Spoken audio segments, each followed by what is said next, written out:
আজকে আমাদের মূলত একটাই প্রথম দাবি হচ্ছে বিএসসি ইঞ্জিনিয়ারদের পক্ষে 33% ওদের কোটা দিতে যাচ্ছে হচ্ছে উপদেষ্টা মন্ডলের যে কমিটিটা ছিল ওই কমিটির পক্ষ থেকে 33% কোটা দিচ্ছে। আমরা এই সুপারিশটা আজকে করবো, সেজন্য আমরা যে সুপারিশটা যাতে না করে আমরা সেজন্য আজকে অবস্থান কর্মসূচি করছি।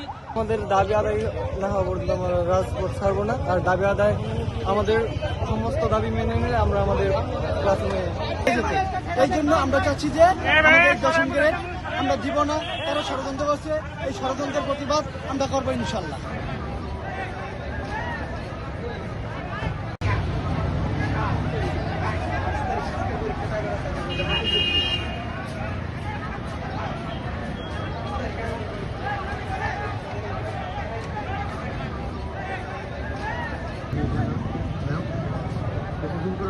ফেটে দেবো।